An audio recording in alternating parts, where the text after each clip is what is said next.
Hello, nerds! Nerds for Humanity. We have so much to discuss today, and I've got about 45 minutes. So, strap in. We're going to go over the state of the 2024 race. We got some new polling data, betting odds, and, time permitting, I'm not sure if I'm going to get to it, but we might also be able to discuss this political article about the Forward Party. But if I don't get to it, just let me know in the comments, and I'm happy to add it. I've also extended an invitation to all of our channel members to just hop into the live stream at any time, and you can just join me on video and be part of the conversation. And if you are a channel member, there is a secret link to get into the green room on the YouTube channel members tab, community tab. Yeah, I think that's what it's called. Just go to Nerds for Humanity on YouTube, go to the community tab, and there'll be a members only post with a secret link. So hopefully you guys will see that, and if you want, you can join, but you can also just join me in the text chat where anyone watching can join as well. All right, so we don't have a lot of time, so let's get right into the data, because that's what I think most of you guys come here for. And I think what we'll do is start with the gamblers, who are usually pretty accurate, and see what the betting odds are for President of the United States of America. And as you can see here, RCP does a nice job of blending the betting odds from, looks like, 7 different sources to come up with the RCP average. By the way, hello John, hello Mickey, and hello Ira. So a lot of members in the room. And members, again, if you want to join, just look for that secret link. And if you can't find the secret link, just tell me in the chat, and I'll try and repost it, or maybe I can send you I don't know if I can send you a private chat directly, because I don't think I can do that, but I'll figure it out. Okay, so what are the gamblers saying? They are telling us that Biden is more likely to be president than anyone else, but not by a whole lot. This is a 33% chance Biden and a 27.9% chance Trump. I think the most interesting thing here is actually who's third most likely to be president, and that's someone who's not even a candidate officially, which is Gavin Newsom, the governor of the great state of California, which I think suggests that some gamblers are betting that if Biden, most likely for health reasons, but maybe the Hunter Biden stuff, but probably most likely for health reasons, has to step down and isn't the Democratic nominee, the gamblers are saying it's more likely that Gavin Newsom would take his spot and not Kamala Harris, who only has a 3% chance of being president, which it is more likely, according to the gamblers, that Vivek Ramaswamy or Ron DeSantis or Michelle Obama would be president than Kamala Harris. So that's kind of cool. I guess cool for Newsom, not for Kamala Harris fans out there. But I don't think Kamala Harris has a lot of hardcore supporters. I think people generally feel okay about her. And how has that trended over time? Well, basically, DeSantis at one point back in, let's see, when is this? In January of this year, had a higher likelihood, according to the betting odds, of being president than anyone. He's this dark green line, and you can just see how he has really taken a tumble. Ron DeSantis reminds me of, who was that governor in Wisconsin that everybody thought was going to be the Republican nominee, and then Jeb Bush, everybody thought. So sometimes, like, at the beginning of the year prior to the election, if you're number one, you might not be sitting there in that same spot after the public gets to know you. I think Ron, maybe he's overplayed the whole war on woke thing. Like, I don't think a lot of voters are really that fired up about, people trying to steal their pronouns or whatever. I think people are not that issue is not resonating with many people. However, that doesn't mean that it won't resonate in the Republican primary. Ira's saying, I think his tank began when DeSantis started opening his mouth. Yeah, that's true. Ron's not a very charismatic dude.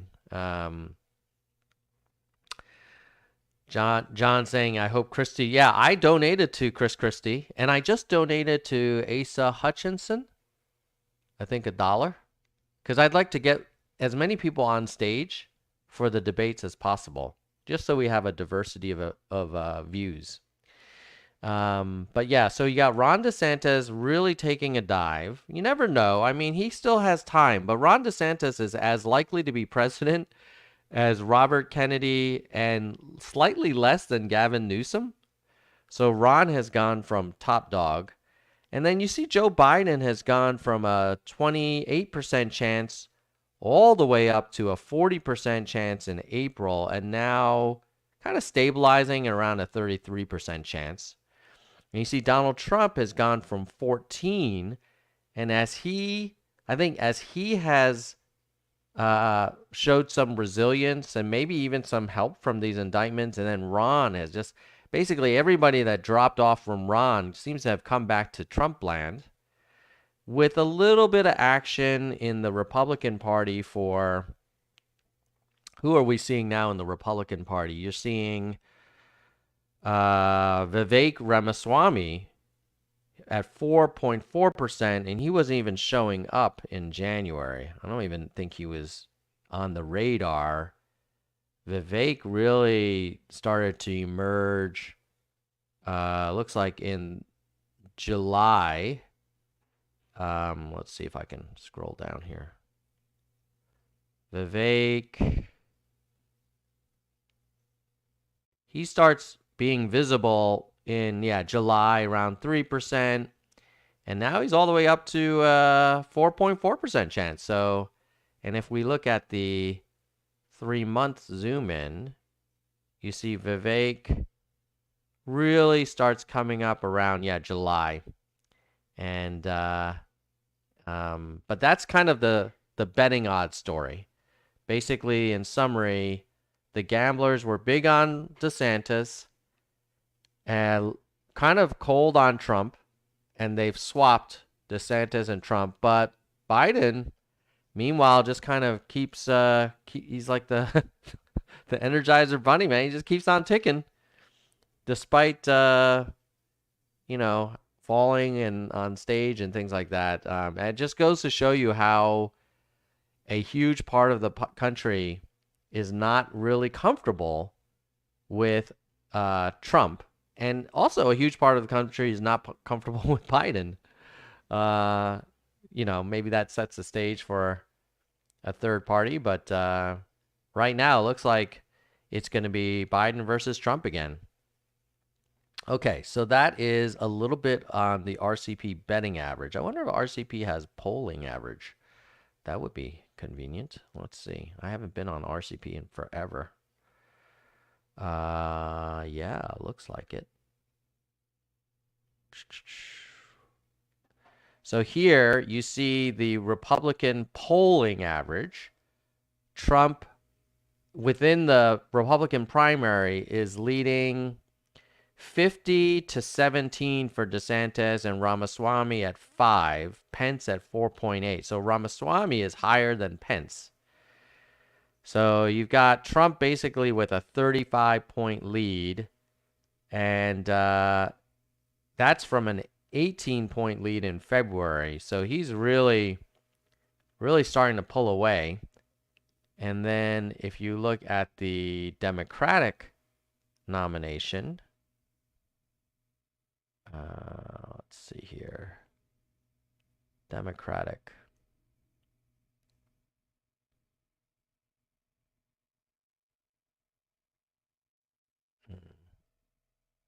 This user experience is not the easiest to find. Here we go. Dem 2024. Okay.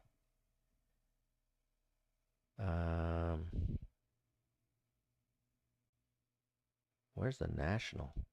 Here we go.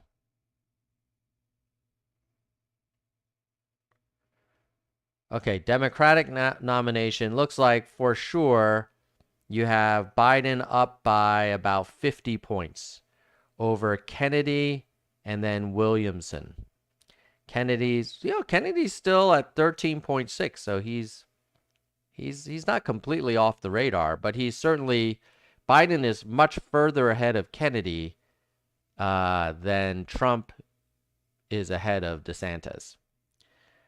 So I think we can assume that unless something terrible happens to Biden, either health-wise or some scandal really drags him in, we're going to see a Biden as the nominee. And then similarly for Trump, that doesn't look like DeSantis is going to be the Trump killer that we thought. And Vivek, maybe he can make the case for running mate. I don't see how he would overtake Trump unless Trump also has a health issue. And both Trump and Biden are in their late 70s. So who knows? I mean, either of them, maybe both of them. Wouldn't that be interesting? Let me know in the comments what you think. How would the country react if both Biden and Trump stepped down? Either because of scandal, indictments for Trump, Hunter Biden kind of collateral damage for Joe, or health issues for either or both of them. I kind of feel like the country would be pretty excited about then it would be a battle between DeSantis and, I guess, Ramaswamy? Let's see.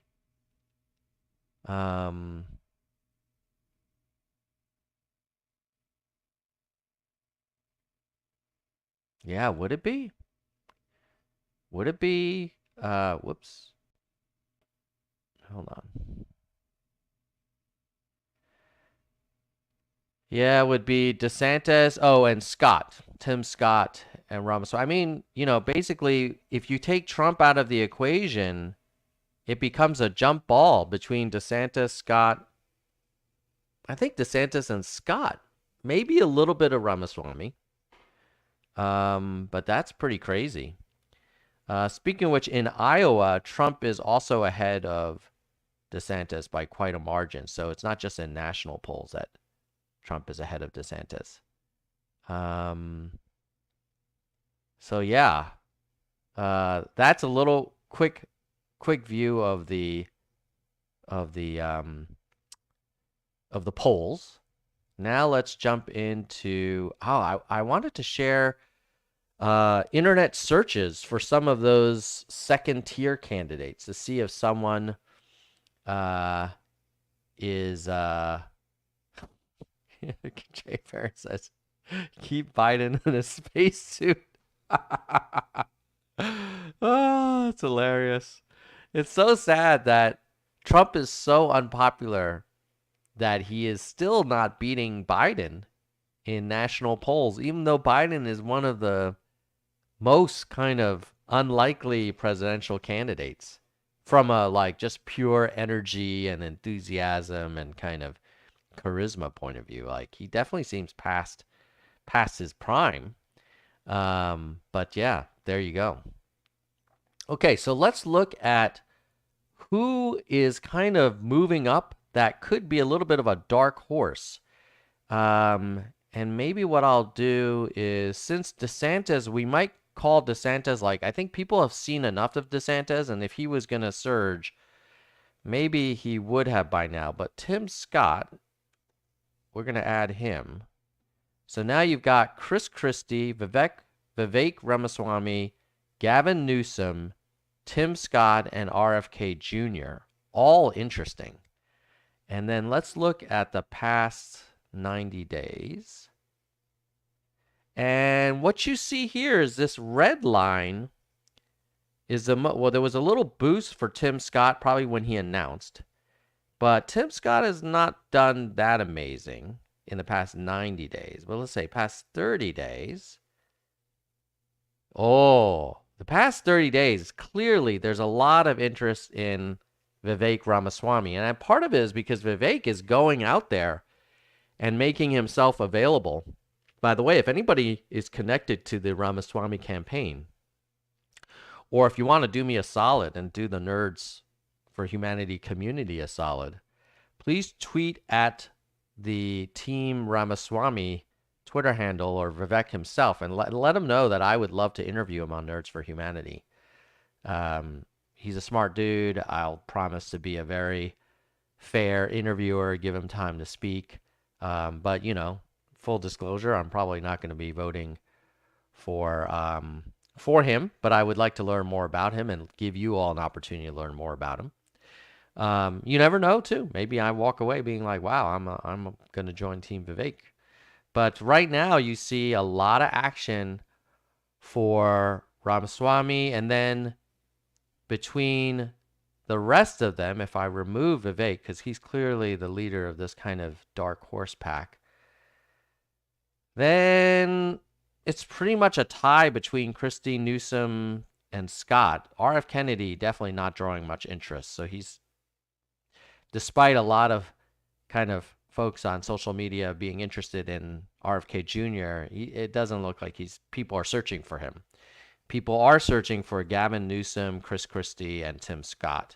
And they were definitely searching for Vivek Ramaswamy. So keep an eye, and which makes sense because when I was looking on of the people in terms of trending approval voting, let's see here. Let's quickly share on OTP. If we look at for POTUS 2024, and then we say look at Republicans. Chris Sununu, Doug Burkham, Chris Christie, Asa, Haley, Elder. Oh, Vivek actually doesn't get as many approval votes. Let's say if we go all time in the Republican, then you see, oh, Vivek is, yeah, number 4. So, but Chris Christie is the most approved, followed by Glenn Youngkin, Nikki Haley, and then Vivek, and then Tim Scott, and then DeSantis. Where the hell is Trump? Trump is pretty low on the list. Oh, looks like we may have a bug there. I don't think I see. I'll have to make sure we, where the hell is he? Well, that's sad.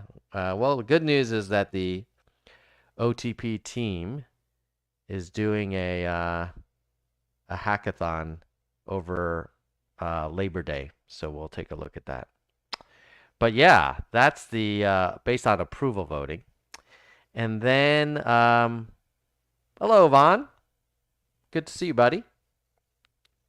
Now, let's get in. So we've looked at the national polls.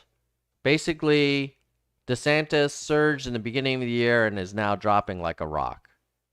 And it's and then you've got Trump doing going from a distant second place to now first place on the Republican side.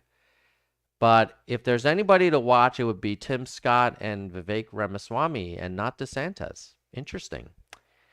And on the Democratic side, like there's a little bit of buzz about RFK Jr., but it's pretty clear it's going to be Biden unless something huge happens to Biden. So unless something huge happens, health or scandal-wise, to Biden or Trump, this is going to be Biden versus Trump again. Now, let's look at the crosstabs on the latest New York Times poll, where instead of we just saying who's getting the most support, we can say who's getting the most support from what group.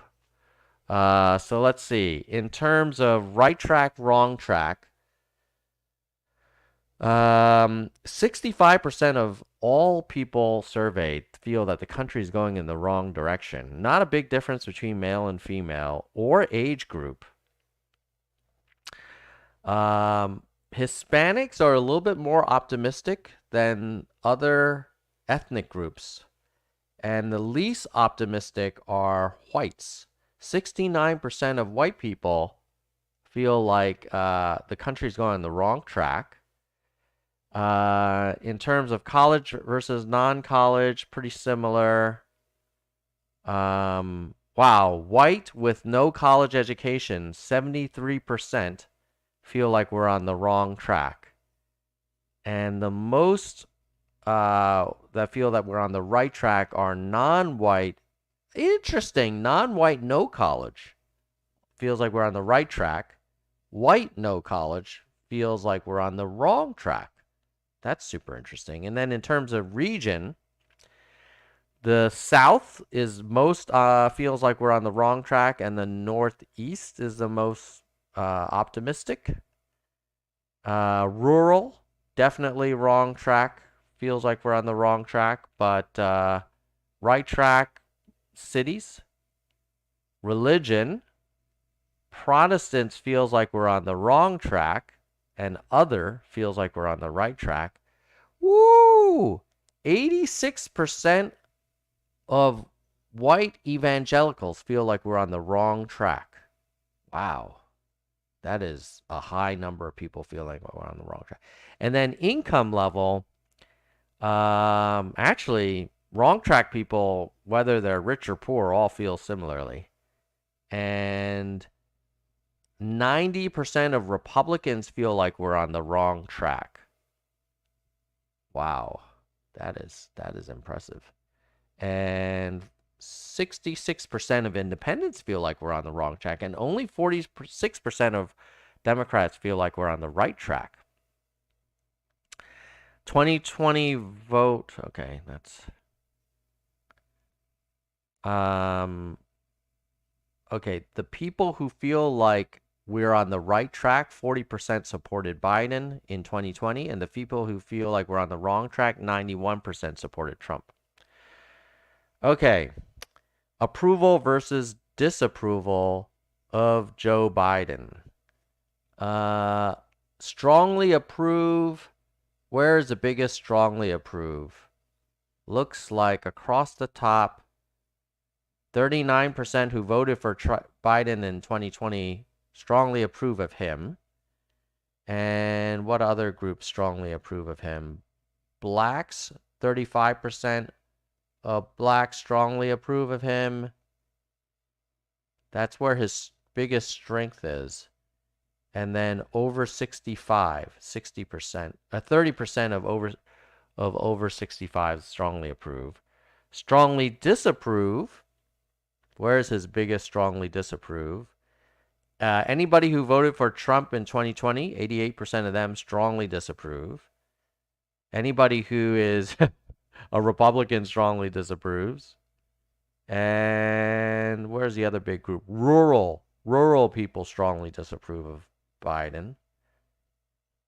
Makes sense. They're also the people who think we're on the wrong track. Tell me whether you have a favorable view of Trump. Where's Trump's biggest strongly favorable, very favorable view? 40. Wow. Well, that's interesting. This is interesting. Only 47% of people who voted for Trump in 2020 strongly approve of him or have a very favorable view. Huh. You would think if they voted for him, they would still have a very favorable view. Where else is the favorability for Trump finding highest concentration? Registered Republicans. Okay. And then white evangelicals. 39% strongly approve. And where is the most unfavorable view of Donald Trump? 64% of blacks are very unfavorable towards Trump. 77% of Democrats are very unfavorable towards Trump, and 84% of anybody who voted for Biden is very unfavorable to Trump. And then they go through DeSantis, Pence, Kennedy. Okay. If the presidential election were held today, who would you vote for? Biden, Trump, or Trump? Ooh. According to New York Times, it's a tie, 43-43. My God. Can you imagine if we get this close again? What a disaster that'll be. Where is Biden going to get the most support from blacks and Democrats and previous Biden supporters? Where is Trump going to get the most support? He's going to get huge support from white evangelicals, 75%, and registered Republicans. And of course, people who voted for him in 2020, 91%. Interesting. Biden will retain 87% of the people who voted for him. Trump will retain 91% of the people who voted for him, so, which means it'll be a super tight race. Where are the independents? Party ID independent, 42 for Biden, 37 for Trump. That's probably going to determine the race right there. All right. Then those are the crosstabs. Now what I'm going to do is I'm going to talk a little bit about the Forward Party political article. And before I do that, I want to give a shout out to the people who make this content possible.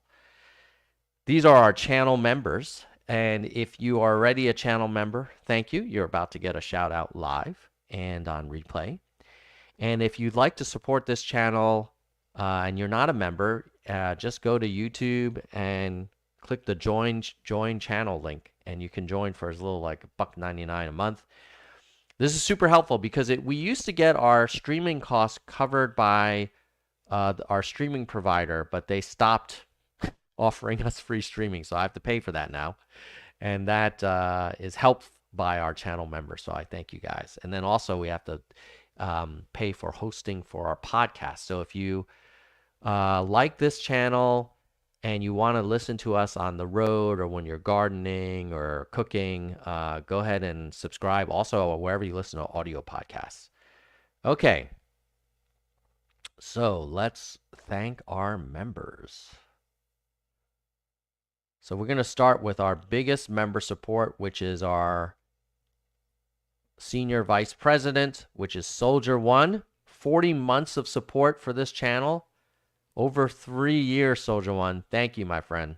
Thank you. Then we have our vice presidents, also huge supporters.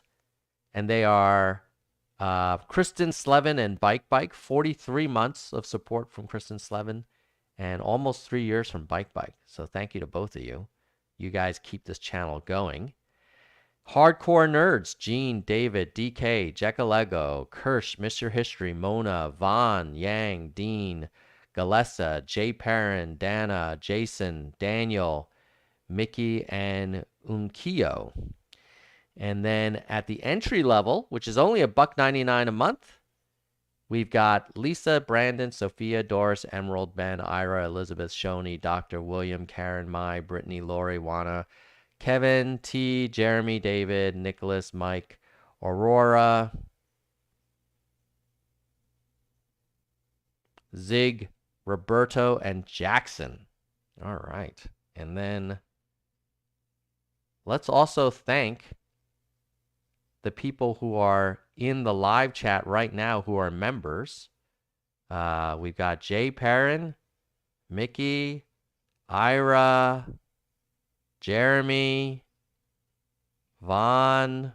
All right. So, and Ira's making a good point here. We have to remember most of the right wing watch right wing propaganda. Yes, that is true. That is true. And if you want to see what right wing propaganda looks like, let's just go open up the Fox News website and see what is on their headline. And I have not looked at it. I don't regularly read Fox News, but from time to time I check it out. Trump unleashes full force on Nancy Pelosi after claiming former president looked like a sick puppy. Silent prayer outside abortion clinic. Dem mayor blames everyone for violent teams. Biden admin's tone-deaf tweet. So, if you're wondering why Republicans seem to stick with Trump so much, they basically consume this information every day. Now, in fairness, let's go to MSNBC.com. And I'm sure that's going to be not super friendly to good old Donald. So let's see what they have. Enormous silver linings of the Trump nomination. Why nothing and no one is off limits in Trump's 2020 trial. Senior investigator for Jan 6 committee reacts to damning new indictment details. Trump campaign fundraising email exposes his main goal. How Jack Smith says so much with so few words. So not a lot here on Hunter Biden's laptop or space lasers or, China, all the stuff that the MAGA folks like to talk about. So you basically have the country getting its news from both points of view, and they just kind of stay there, and nobody goes anywhere else. Which is why I'll wrap up with a little bit about. Oh, Ira says you get your news from Ground News. I didn't know. Ooh, we might have a member that has just joined us. Hey, Jackson, I see you in the green room, but your camera is not on. So if you hear me, I'm happy to add you to the stream once you turn your camera on and unmute. Any rate, so yeah, Ira's saying, what is this about Ground News? Let me go check out Ground News. I've never heard of them. So this is dangerous, but let's just go pull it up and see. Ground News. Let's see what this is.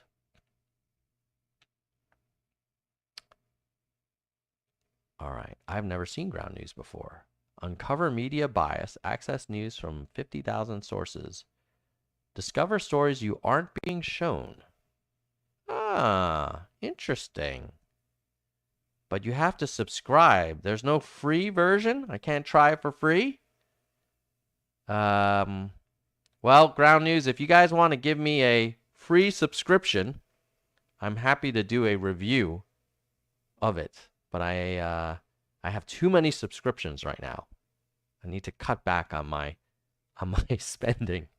But I will check it out. Sounds like Ira, you like it. And it's Ira saying they give you all sides and you can see who is endorsing and paying. Oh, interesting. And then there's a free version on the cell phone. Okay.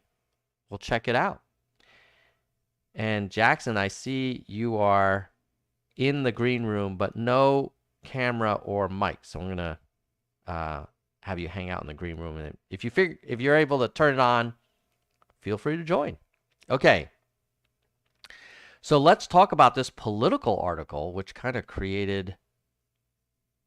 Oh, look, Jackson's in the chat. So Jackson, if you want to join the convo, just hook up your video and audio, or you can just listen in. All right. So this created a little bit of a stir. It is a political article by Mary Ann Mancuso, who is basically she was the press secretary,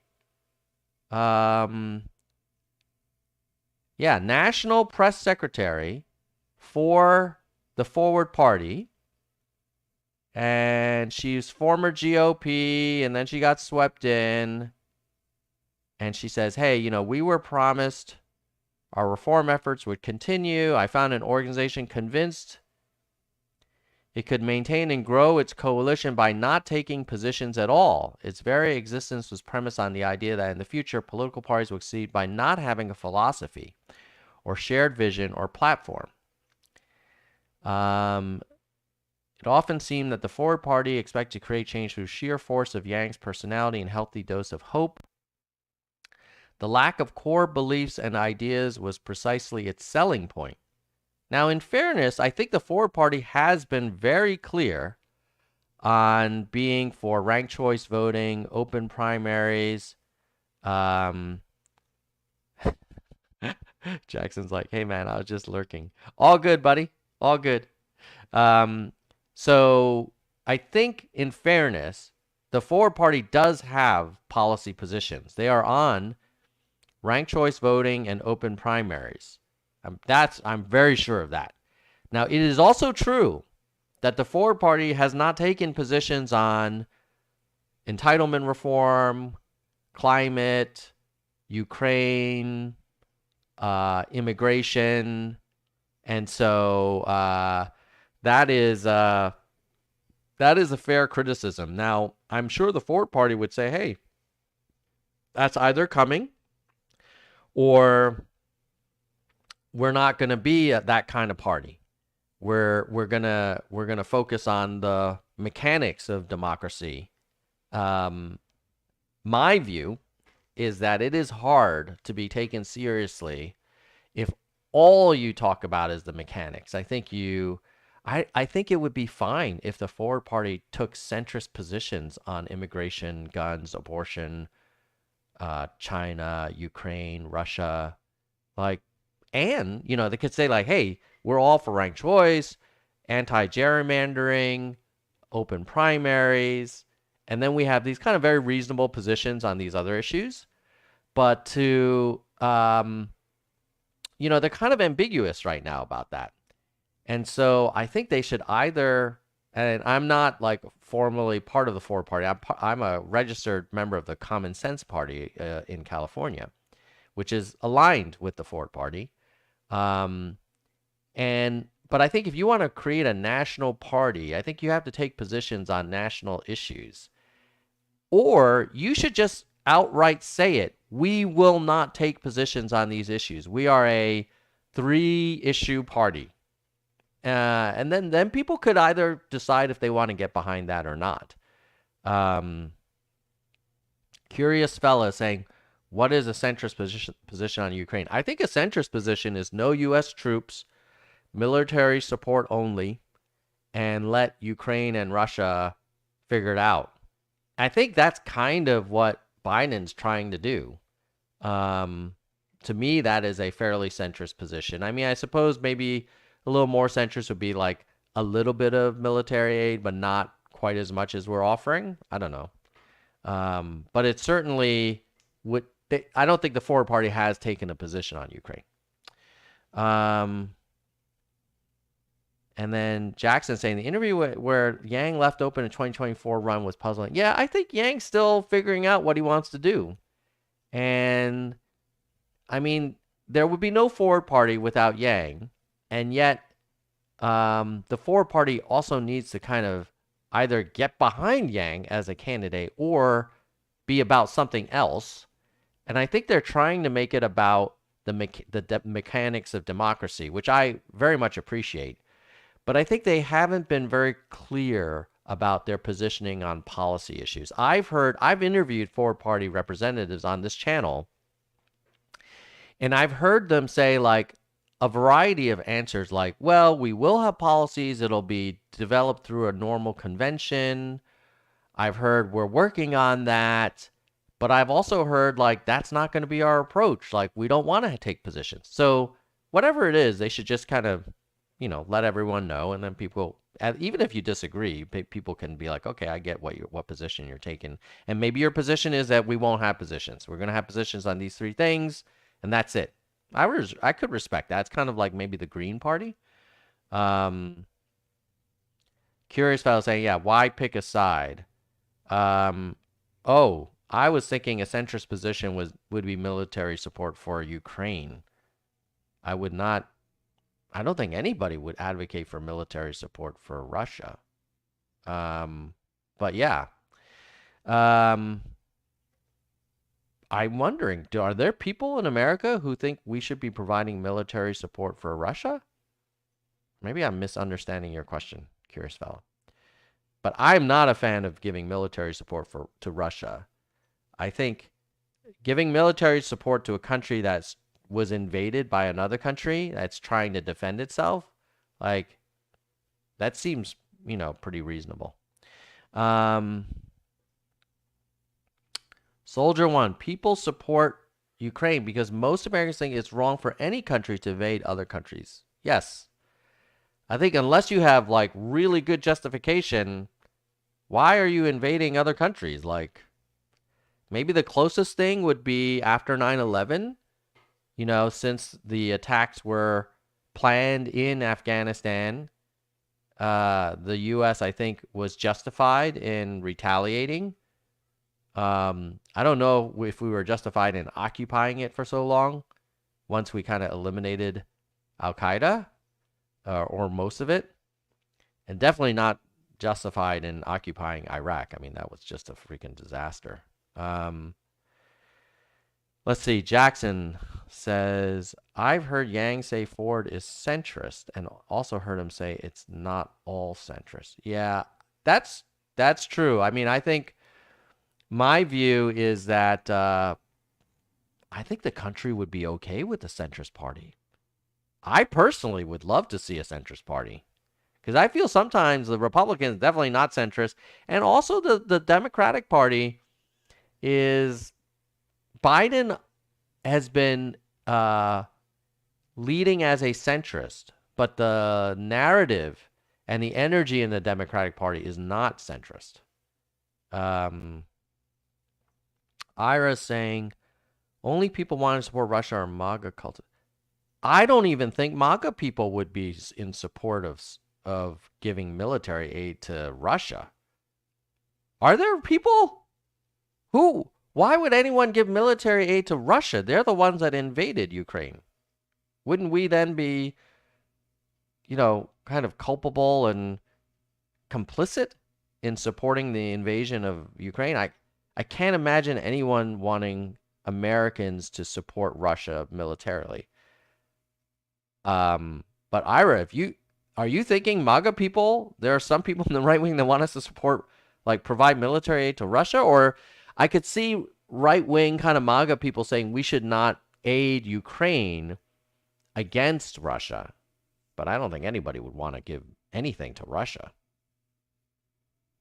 especially after they've tried to interfere in all our elections. Anyway, all right. Let's see. Earl is saying, I think the four parties realizing, and in my opinion, rightfully so, that before they can push any policy, they need to get ranked choice voting. Okay, if that's the case, Earl, I could see that argument. Then they should just say that. They should make it perfectly clear. And frankly, that should be Andrew should be, because he may not want to be the only person associated with the Ford party, but he kind of is, right? It's not like Christine Todd Whitman is going out there talking all the time. So he should probably say, look, we're not going to take any policy positions. We are going to focus on ranked choice, open primaries, and elimination of gerrymandering, full stop. And I think people would appreciate that clarity. And he should also say, and we're not going to run anyone in the 2024 presidential, and I'm not going to run. Then, okay, we get it. But I think this ambiguity, it was okay earlier in the year, but now it's August. And, I think it's time for the Ford party to pick a lane. That's my take. I know. I mean, I'm rooting for them. I'm registered as a Common Sense Party member, so I'm not a big lover of the Republican or Democratic Party, even though I've been members of both in the past. Curious, it says, I do not care for invasions. Okay. JW is saying, hey, centrist sounds good right now. Marjorie Taylor Greene mentioned something about that in one of her rants about supporting Russia. Okay, that's crazy. Jeremy, Ford really messed up with their leadership positions. It's been mistake after mistake. Yeah. I can't say I'm blown away by the Ford party's execution. I think there's chutzpah, there's vision, there is a great deep courage and willingness to focus on the root cause, which is a lot of the kind of partisan primary system we have here. But how they've executed on it and how they've communicated is, I think, has been a little bit rocky. Soldier One is saying there's something a little weird, a party that has so few positions. Well, there are things called, single issue parties. I think the thing is we don't know if Forward Party is going to be a single issue party or a multi-issue party or a traditional party. So we'll have to, and I've been saying like, okay, let's give them some time, but I think, it's a little overdue for more clarity. Okay, Jay Perrin is saying Yang's been very clear about not running for president and not having Ford involved. Okay. I think someone was referencing Yang kind of leaving the door open. I think there was some interview where he kind of wasn't, maybe Jackson was saying the interview where Yang left open a 2024 run was puzzling. But maybe Jay Perrin, since then, Yang has clarified that he is not running. So who knows? Jackson saying it was clear until that one interview. Yeah. So who knows? I mean, maybe. I don't know. I don't think the country's ready for Yang to run in 2024.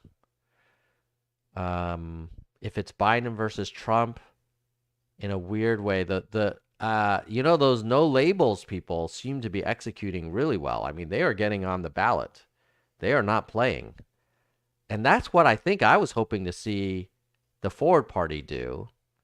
But if the Ford Party is saying, hey, we don't need to get on all 50 ballots because we're not going to compete in the 2024 presidential, then what is the Ford Party doing? Then maybe let's run some candidates in, congressional races, pick a few and announce them and endorse people and have a nominee. But yeah, or provide a little more details on progress, like a monthly progress report. So I'll try and get some Forward people back on the Nerd Show. It's been a while. Soldier One saying one recent journalist kept trying to pin down Andrew's positions into a sentence. It got confusing. Cindy saying the ex-Ford lady had been a member of SAM. When SAM merged with Ford, she said that that wasn't what she signed up for. Curious is saying, what's the point when you're not going to be a spoiler that forces a hand on local reforms? Yeah, I think so. I think that's what the Ford Party might say is like, hey, we're gonna work from the bottom up and leave the presidential 2024 to the two parties. But yeah, in summary, here's where I would leave you. Number one, polls pretty much show Trump's going to get the nomination and Biden's going to get the nomination. That's up to today's polls. Like, it's pretty clear. Unless something big happens to Trump or Biden or both. And in my opinion, it'll be a health or scandal issue. But it's not going to be, some other candidates are working hard and going to do really well in the debate stage. Like, Trump would really have to fall on his face on the debate. And I think, is saying that he may not participate in the debates. So who knows? So that's takeaway one. It's going to be most likely Trump versus Biden. Takeaway two is that keep an eye on Vivek Ramaswamy. He seems to be an up-and-comer, maybe a Trump running mate, certainly a Trump surrogate, and then gets a cabinet position or gets promised one, at least until he gets fired. if we know how Trump does his cabinets. And then point three is that the Forward Party's kind of a little muddy right now and needs to, in my opinion, needs to be clearer on what it stands for and what it's going to do. So there you go. Hopefully that is my summary. And if you found this content useful and this conversation helpful, please do me a solid. Of course, joining as a member is amazing because we don't cover our full costs for podcast hosting and streaming right now through membership dues, but it helps. If you can't join as a member, it's $1.99 a month. But if that's not the right time, what you can do is subscribe, and also like this stream and share it with your friends and followers on social. And then comment below on what do you think of the current state of the Forward Party? Are you okay with the kind of ambiguity that exists today? Do you feel like we're being too hard on them?